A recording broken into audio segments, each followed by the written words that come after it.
Just follow the facts. 2 days ago, Ghislaine Maxwell family and supporter publicly released a letter calling on Donald Trump to grant her a pardon. Let's break it down. Just a day after Ghislaine Maxwell family publicly called for a new trial, citing Donald Trump's recent public statement claiming the absent investigation and related files are a hoax, orchestrated by James Comey, Barack Obama, and Joe Biden and Hillary Clinton. Trump took a dramatic step. He fired the lead federal prosecutor in Maxwell sex trafficking case, the same prosecutor who had also secured a conviction against Jeffrey Epstein. That prosecutor, Maureen Comey, daughter of former FBI Director James Comey, Trump is now alleging that the entire Epstein case, including the sex trafficking ring, the list of powerful names, and everything surrounding it is fabricated hoax engineered by the Comey family. Fox News, upon learning about Maureen Comey dismissal, seemed unsure how to cover the story, especially as many in Trump's mega because are beginning to accuse him of covering up the absent file. Here's what happened next. Watch this. Fox News alert. This has been a bad few week stretch for Jim Comey's daughter. She was just Fox News alert. It's been a raw couple of weeks for Mary Comey, daughter of former FBI Director James Comey, the longtime federal prosecutor best known for her work on Jeffrey Epstein case and most recently the DD investigation, has just been dismissed from the Department of Justice.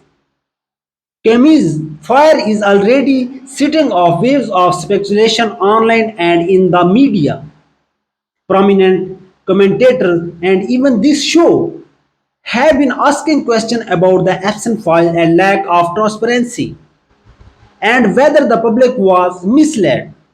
The president himself has made his stance very clear in recent days, calling the entire absent case and file list is a hoax. Supposedly concocted by figures like Comey, Obama, Biden, and others, he links to the so-called deep state. This development followed Attorney General Pam Boendi's statement last week declaring that the absent list never exists and that the investigation was officially closed with no further probes into possible co-conspirators. Then over the weekend, Trump seemed to reserve course slightly, acknowledging the list but claimed it was fabricated by deep state actors including Comey.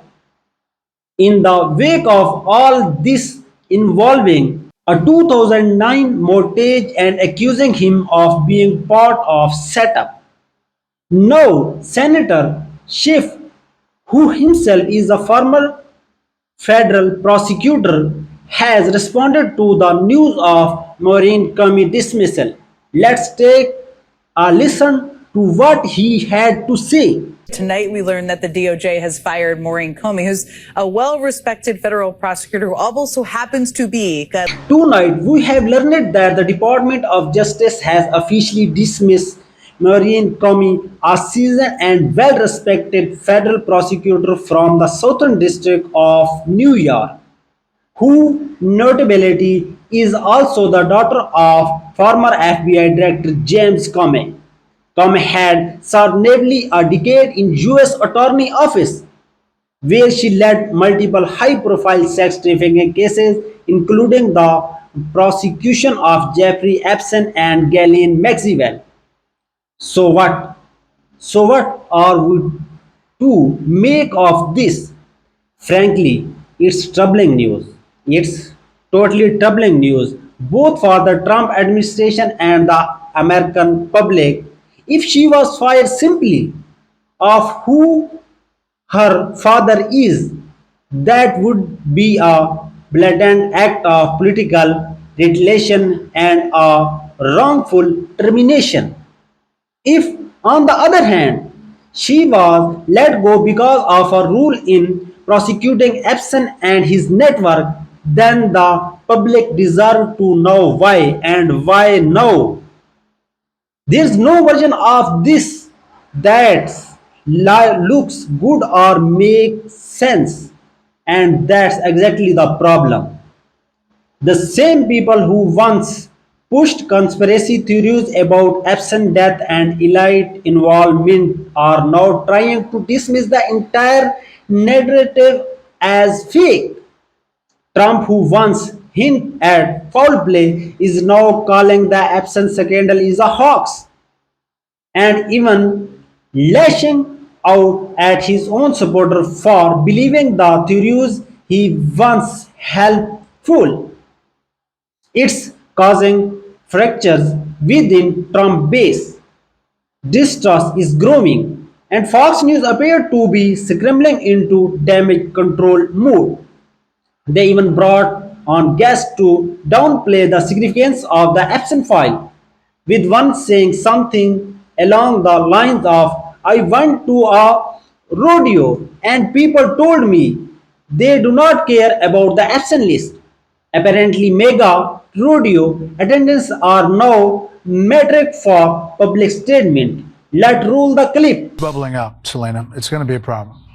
It is, but then it isn't. So I live in Western Pennsylvania. It just keeps bubbling up, Selena, and it's clearly becoming an issue.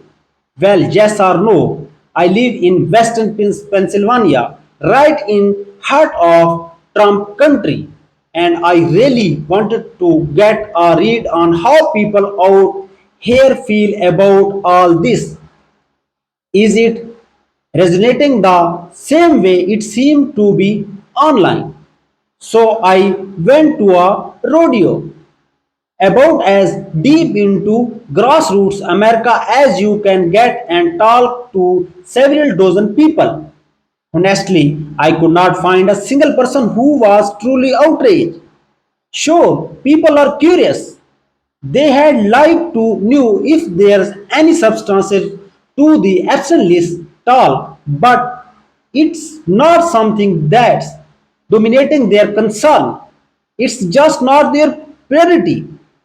Then Fox brings on attorney John Yo, who shifts the conversation to so-called auto pen scandal, suggesting that people care more about President Biden using an auto pen than they do about anything related to the absent case. Seriously, even modern president has used an auto pen. Trump used one too. Acting like this is some kind of bombshell is just absurd. Let's go ahead and roll the clip. If you care about the Constitution and the rule of law, Trump is right. The auto pen is way more serious than Jeffrey Epstein because you could. If you truly care about the Constitution and rule of law, then according to Trump, the auto pen situation is far more serious than anything involved Jeffrey Epstein. Why? Because if idea use the auto pen to sign official documents without proper authority, they may have effectively hijacked presidential power for their own agenda. That means someone unelected could have been making decisions reserved solely for the president, like issuing pardons or choosing not to prosecute individuals. That's not just a procedural issue. It could amount to fraud or even forgery. I had be surprised if the Justice Department has not quality open an investigation already.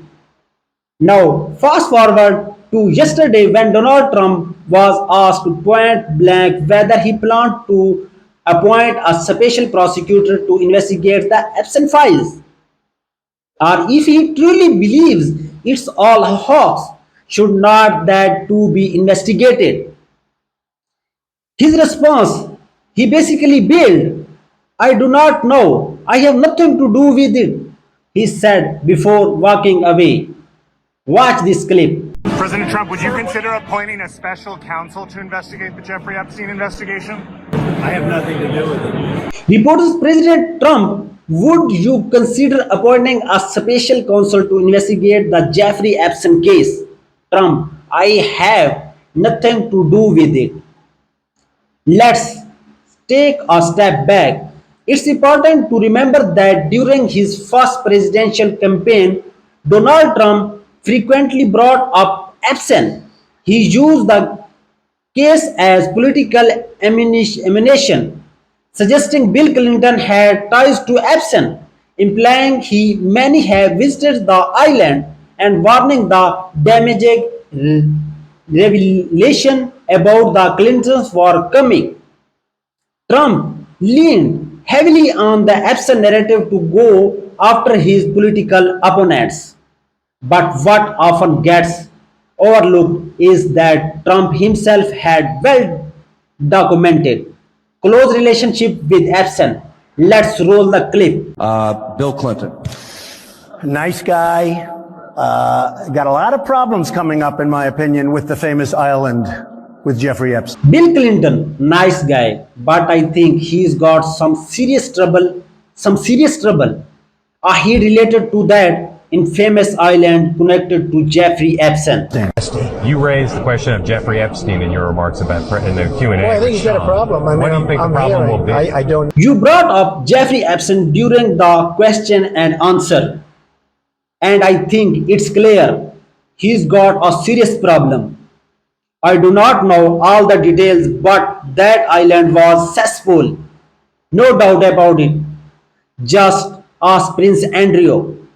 He did know that place was disgusting. Now, here's footage of Donald Trump partying with Epstein at Mar-a-Lago. Let's take a look and talk about that next.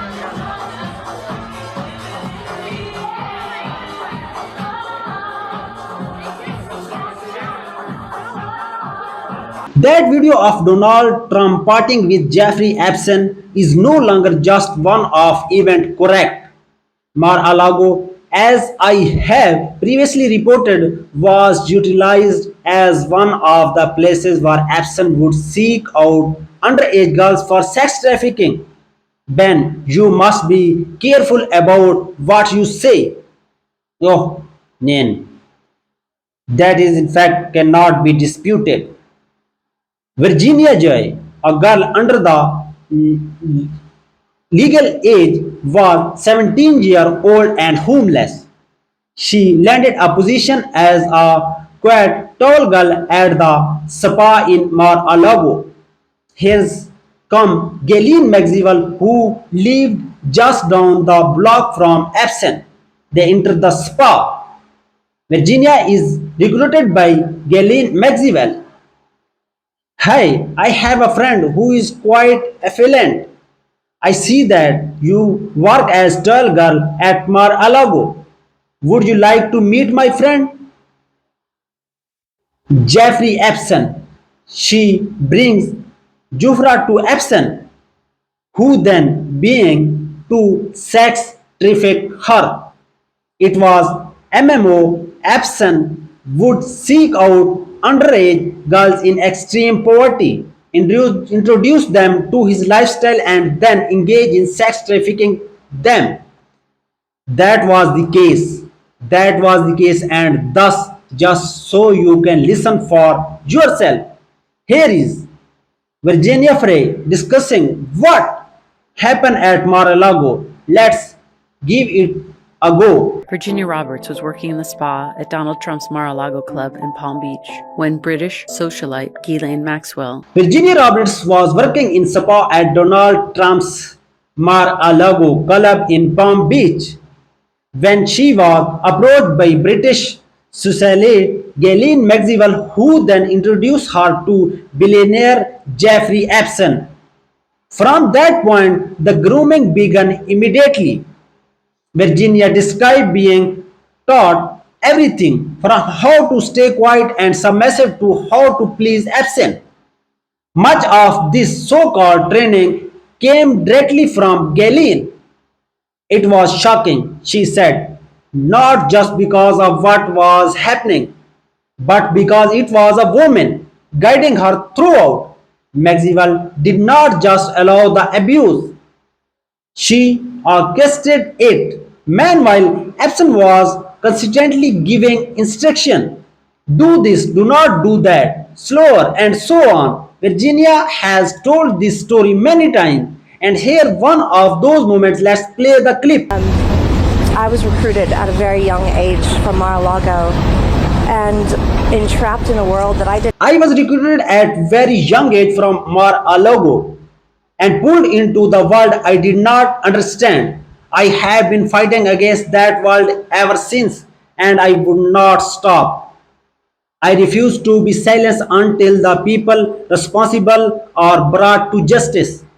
Tragically, Virginia Gaffney recently died by suicide in Australia. Our deepest condolences go out to her loved ones. Following that news, Donald Trump apparently dissatisfied with how Fox News was covering the story, called into a different far-right media outlet during the call. Just after firing the lead prosecution in the Ghislaine Maxwell and Jeffrey Epstein case, he announced that he was now instructing the FBI to investigate what he referred to as the Epstein hoax. Here is the clip. What are the things that are most important that you would like to see the FBI get to the bottom of? I think they could look at all of it. What are the key issues you want the FBI to investigate? Trump, honestly, they should look into all of it. It's all part of the same scam. That includes the so-called Jeffrey Epstein hoax, which, in my opinion, was cooked up by Democrats. And some new Republicans, as usual, just walked right into it. They do not have the staying power. Democrats, bad politics, bad candidates, and they stick together. Republicans do not. The absent thing, yeah, that too. It's just another hoax pushed by Democrats to manipulate Republicans. Interviewer, so would appointing on top prosecutor to handle the whole thing makes sense to you? Trump, I think they have already looked at Epstein case. The probably buried anything real. Remember, this was under Biden administration for 4 years. Imagine what they filed away, just like they did with the Staley dossier, which turned out to be total fiction that took 2 years to unravel. The same people were in charge. Chris Ray, Comey. It goes back even before Biden. They have been manipulating these files for years, and a lot of it was fake, especially when it involved me. Now, do you see what's happening? Donald Trump have effectively handed Ghislaine Maxwell a golden opportunity. He's removed the lead prosecutor from SDNY, and the very person who would have stood to the way of a retrial. She is gone. Now they will likely bring in someone loyal to Trump. This comes right after Maxwell family publicly called for a retrial or a pardon, and just as Trump declared the whole Epstein case is a Democratic hoax. So what Ghislaine Maxwell going to urge now? That the President of the United States has reviewed the evidence and called it a hoax. That new evidence warrants a retrial. Even worse, Trump has now instructed the FBI director to investigate the hoax. Officially, Maxwell can now urge that the original prosecutor should have disclosed that her own father, James Comey, was allegedly behind the hoax. According to President himself, it should ridiculous, but a judge could be forced to consider it because the sitting president is making that claim publicly. And just like that, Trump may have opened the door to a retail or help cover up sex trafficking ring. Do you see the pattern now? Do you see how this all lines up? And just yesterday, standing alongside the Prime Minister of Bahrain, Trump doubled down, calling it all a hoax made up by a Democrats. Here's play the clip. Mr. President, I know you want to move past all this intrigue over the Epstein files, but I do want to ask you to clarify something you said this morning. You said this was all a hoax. Reporters, Mr. President, I understand you want to move on from all the controversies surrounding the Epstein files, but I did like to clarify something you said earlier today. You called it all a hoax. Did your Attorney General tell you that? What evidence are you basing that on? Trump, no, it was not the Attorney General. I know it's a hoax. It was started by Democrats and pushed by them for years. You had people like Christopher Wray and before him, James Comey, bad people. If you look back, they actually began around the time of the Stanley dossier, which turned out to be a complete fraud. Remember the 51 so-called intelligence officials who signed for off and that and other hoax. It's all part of the same pattern. Democrats pushing fake stories and unfortunately some dumb Republicans fall for it and end up doing the Democrat dirty work. The Democrats are useless when it comes to policy or picking electable candidates. Look at New York. They have got a communist running and he might actually win. If he does, he will destroy the city.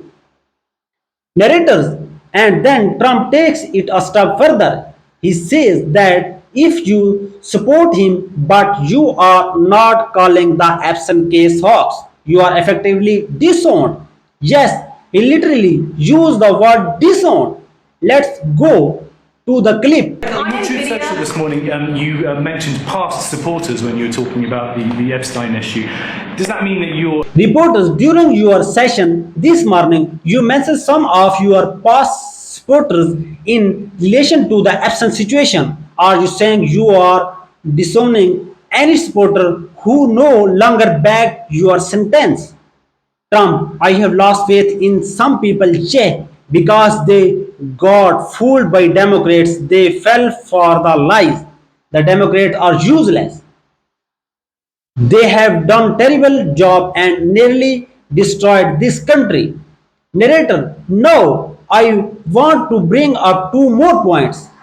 Author Michelle Wolf, who appeared frequently in the media, was once in talk to write a biography on Jeffrey Epstein. Though the project never materialized. Wolf is well-known biographer of Donald Trump and has written multiple books about him. According to Wolf, Epstein once showed him photographs of topless underage girls sitting on Donald Trump's lap at Epstein's pool. Let's roll the clip. And I've said before that Epstein used to bring out this set of pictures. There were about a dozens. I have said before that Epstein used to show people as collection of photographs, probably a dozen or so. I clearly remember at least 3 of them. 2 showed topless girl sitting on the Donald Trump's lap by Epstein pools. Another showed a stain on the front of Trump pants with several girls laughing and pointing at it. So yes, I have personally seen those images. Interviewer, and where do you think those photos are now? Wolf, my best guess. Epstein kept them in his safe. That safe was later cleared out by the FBI. So the question is, where are those photos are now? Now, here's another piece of disturbing testimony from Maria Farmer, one of Epstein's earliest known victims. She came forward well before most of public investigation had even begun. In this recording, she recalled going to Epstein's office. She says Donald Trump was there. According to her, Epstein looked at Trump and said that once not for you. You are in the other room. Let's play and roll the clip. The time that is most memorable to me is the time when he hit on me because I was in the office. The most unforgettable moment for me was when Donald Trump hit on me. It happened late at night around 9 p.m. while I was working for Jeffrey Epstein.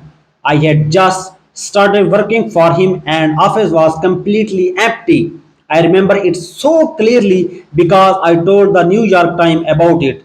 Although they do not report the full story, despite how great Mike Baker is.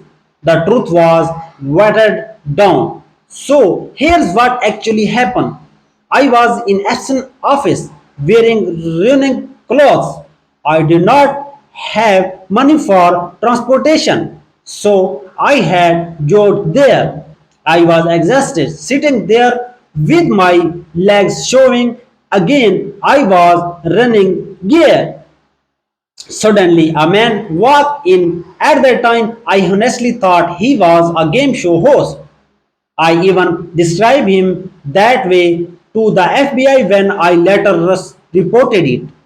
It was Donald Trump. He looked incredibly cheesy to me. He entered the room and made eye contact. I nodded politely, just acknowledging his presence. He stood across from me and started staring at my legs, really leering. It made me deep uncomfortable. I told my sister afterward that I felt like I was being seized up like a piece of meat, like was his lunch. It was disgusting. The way he looked at me, it was disgusting. I want to be clear, I was not dressed up or trying to impress anyone.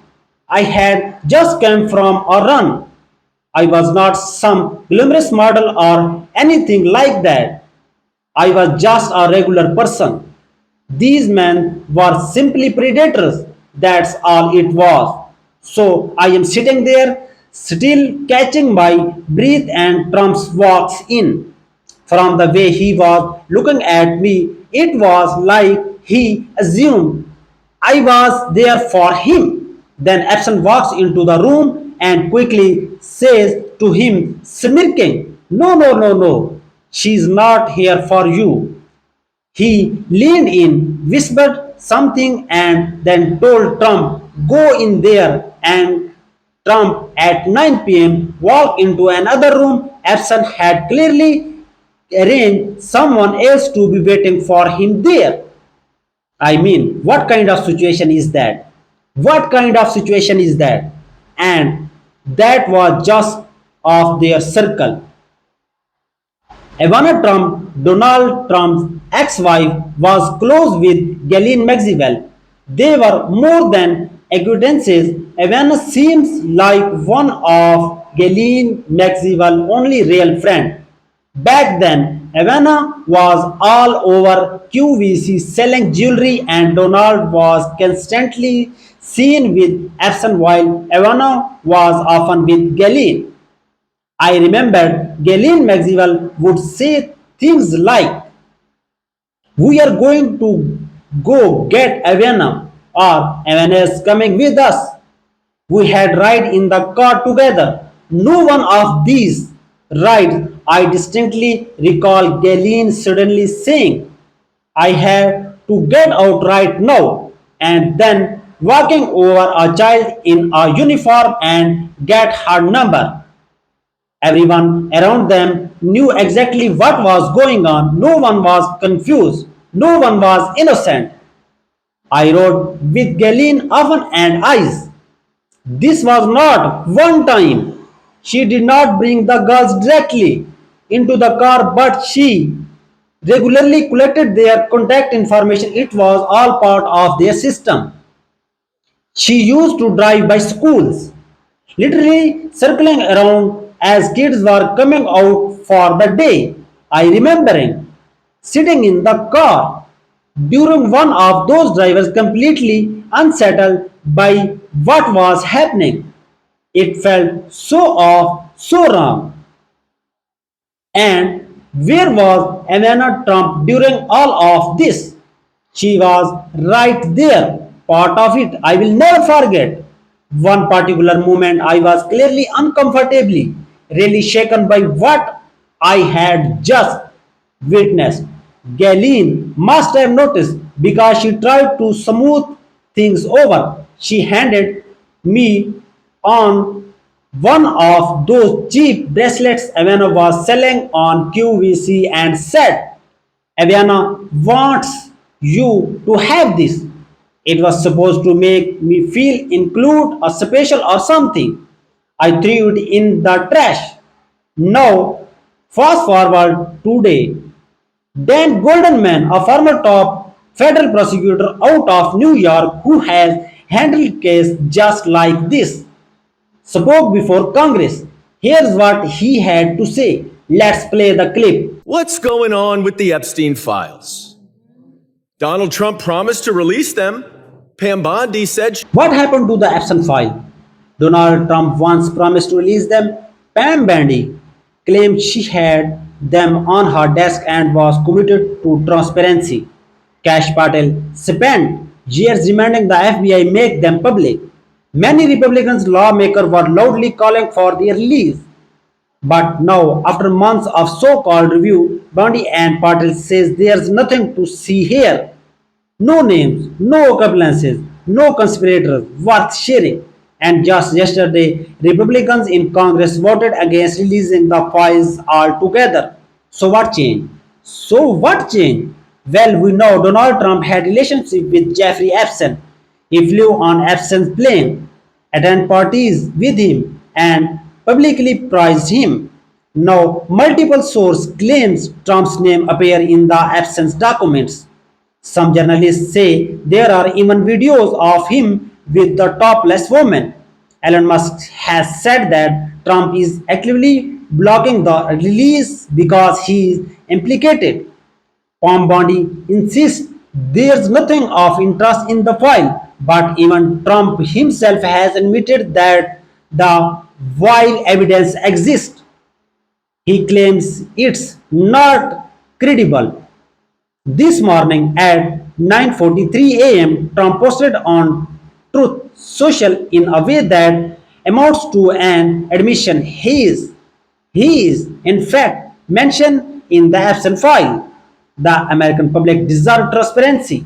They deserve to know the truth, whether Donald Trump is in those files or not. I just wanted to walk you through that sequence of events so the full time is clear. Let's quickly recap. Last week, the Department of Justice released an unsigned memo, no official signature on it, claiming that the absence does not exist, that there are no files, and that all related investigations are being shut down. Then, over the weekend, Donald Trump chimed in calling it all a Democratic hoax by following the week, accusing them of fabricating the Epstein file and the entire investigation. Around the same time, Ghislaine Maxwell family released a statement requesting either a retrial or penitential pardon. Shortly afterward, Trump removed the lead federal prosecutor overseeing her case. And there's one more key detail. Alan Dershowitz, absent former lawyer and also Trump's, he is now joined the calls for Ghislaine Maxwell to be pardoned. But all that together and the pattern become harder to ignore. And now here is another piece of puzzle. Alan Dershowitz just wrote a letter to recommendation for email Wu to be appointed to the Third Circuit Court of Appeal. Trump wants to evaluate Wu, his own criminal offense attorney in the case where he was convicted on 34 felony counts to a federal appellate judge. Thinking about that, Trump is trying to install his own defense lawyer onto a powerful court, and the person backing that move is none other than some Doshes who is publicly urging Trump to pardon Ghislaine Maxwell. You see how all this is starting to connect.